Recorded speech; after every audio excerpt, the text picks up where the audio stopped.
ঢাকাই সিনেমার নায়িকা প্রার্থনা ফারদিন দিঘি সম্প্রতি জনপ্রিয় রেস্তোরাঁ কাচ্চি ডাইনের শাখা উদ্বোধন করতে গিয়ে অনাকাঙ্ক্ষিত এক পরিস্থিতির শিকার হন।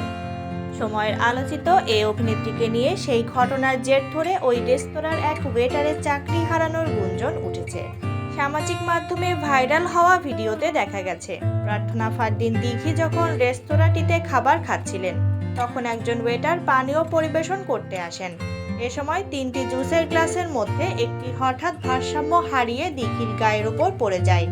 আকস্মিক এই ঘটনায় দিঘি কিছুটা বিচলিত হয়ে পড়লেও পরক্ষণে নিজেকে সামলে নেন তিনি। এ সময় ওই ওয়েটারকে অত্যন্ত ভীত ও দুঃখ প্রকাশ করতে দেখা যায়। তাৎক্ষণিকভাবে রেস্তোরাঁয় অন্য কর্মীরা এসে দিঘির পোশাক ও হাত পরিষ্কার করে দেন।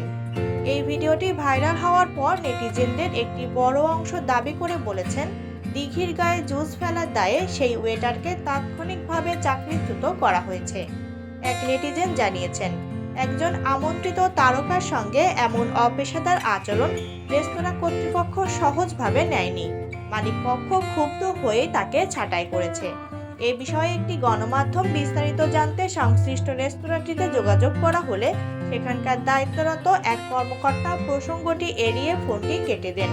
পরে একাধিকবার চেষ্টা করা হলেও তার আর কোনো সংযোগ স্থাপন করা সম্ভব হয়নি।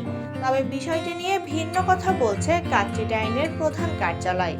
প্রতিষ্ঠানটির মার্কেটিং বিভাগের কর্মকর্তা সৈয়দ তানভীর নীল এই গুঞ্জন নাকচ করে দিয়ে বলেন, চাকরিচ্যুতির দাবিটি সম্পূর্ণ মিথ্যা। সংশ্লিষ্ট কর্মী আমাদের সঙ্গেই আছেন এবং নিয়মিত কাজ করছেন। এটি একটি দুর্ঘটনা ছিল যা অনিচ্ছাকৃত। তিনি বলেন, ভুলবশত হওয়া এমন ঘটনায় কারো চাকরি যেতে পারে না।